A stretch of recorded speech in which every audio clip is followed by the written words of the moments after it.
Let's talk about this story that is rocking the world of professional competitive eating now. World hot dog eating champion Joey CHESTNUT, known as Jaws. He is the legend of competitive eating. This guy's like the Wayne Gretzky of competitive eating, the greatest of all time. He is the GOAT. He holds 55 world records for competitive eating, including the iconic most hot dogs, 76 hot dogs consumed in just 10 minutes.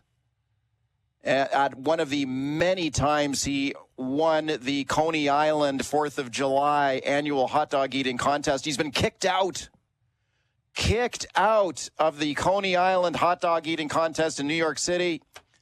This is like the Super Bowl of competitive eating, this event. This guy had dominated it for nearly 20 years.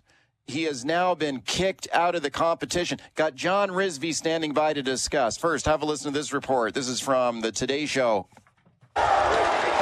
When it comes to eating dogs, he's America's top dog. 16-time Nathan's hot dog eating champ Joey Jaws CHESTNUT. But this 4th of July, the feeding frenzy's most famous mouth won't be defending his mustard yellow belt. Major League Eating, which organizes the event, says CHESTNUT is unable to compete because of his new partnership with Impossible Foods. But CHESTNUT says he was banned, writing on social media, "I do not have a contract with MLE or Nathan's, and they are looking to change the rules from past years as it relates to other partners I can work with." All right, let's discuss now with my guest, John Rizvi. John is a patent and copyright lawyer, thepatentprofessor.com. Always grateful for his time. John, thanks a lot for coming on today. Yeah, always a pleasure to be here. Thank you. Yeah, likewise, John. Thanks for doing it. And we look at a story like this. Boy, this story's made headlines around the world here. Everybody seems to know who this guy is, Joey CHESTNUT. Man, he just wins that hot dog eating contest, it seems like, every single year. He won't be there this year. He signed. So what's the deal here? He signed an endorsement deal with a plant-based hot dog company. Is that right?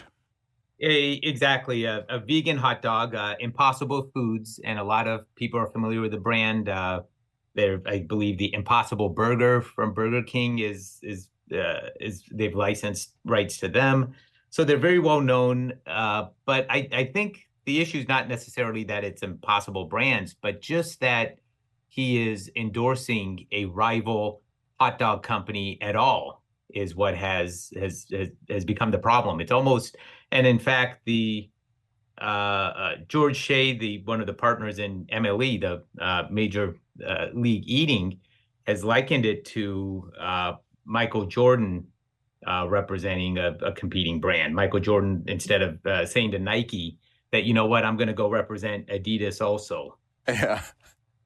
Yeah. So I can understand how the people at Nathan's, the hot dog company there, would be upset over this. I wonder, though, when you're talking about a guy like Joey CHESTNUT, this guy is the GOAT, right? He's the greatest of all time. Do you think they should have tried to work something out with this guy? He's like a superstar. Yeah, well, they certainly should have. I mean, he's won 16 times in a row. So when you say he's dominated for 20 years, that's certainly dominating. And maybe he's won more than 16, just 16 times in a row. But you don't know I guess they didn't know how big of a blunder it was until the Netflix announcement afterwards. So because of this fallout, he's now going to participate in a Netflix eating contest live over Labor Day. And that's going to be Joey CHESTNUT and what he claims is his biggest rival ever, Takeru Kobayashi. And they're going to have a fierce contest televised live on Netflix.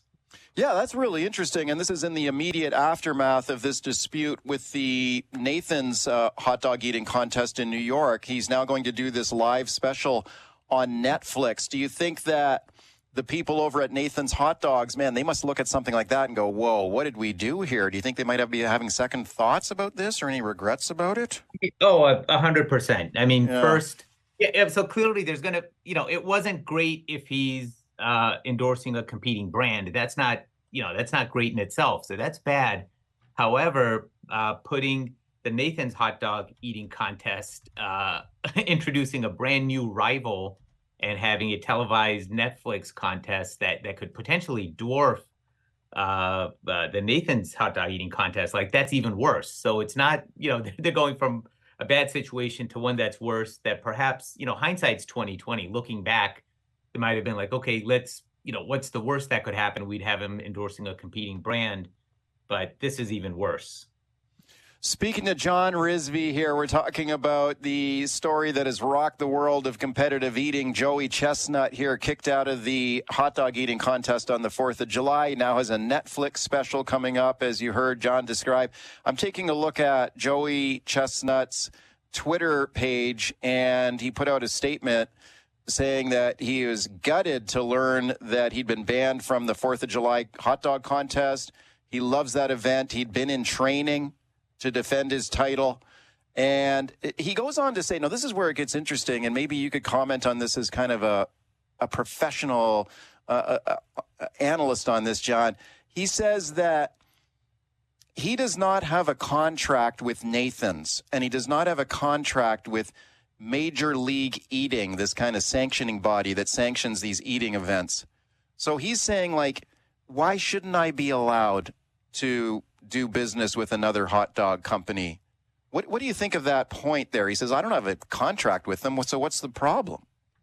Yeah, so this is really tough situation as the judge or jury is going to have if it gets that far, because MLE is claiming the exact opposite. So George Shea, of a partner in Major League Eating, is claiming that they have this is an exact quote, a simple single exclusivity clause that says he can't represent another hot dog stand. So, nobody has seen, like, there's been posts on social media, but nobody has actually posted an actual contract. So we don't know what the contract actually says. But you're right. Like, Joey CHESTNUT says he's not in a contract. George Shea says there is a contract, and it's a simple clause that says cannot represent another hot dog brand. Hopefully, I mean, if the matter is settled out of court, we'll never know. And I think that would be the smart thing to do, because from a business standpoint, a lot of fans watch the Nathan's hot dog eating contest to see Joey CHESTNUT. So they're not participating. Is it hurting them more than it's hurting him? Yeah, well, that's what you anticipated my final question to you, because I started wondering, well, who comes out the winner in this this fight here? Because it seems to me that Nathan's decided to take some action against Joey CHESTNUT here, but I wonder if at the end of the day they shot themselves in the foot here in a way, because this guy, like you said, people will tune in just to see this guy. I mean, if you ask he's really the superstar of this sport. And if he's not there, I think the interest in that Nathan's contest on the 4th of July takes a bad hit, doesn't it?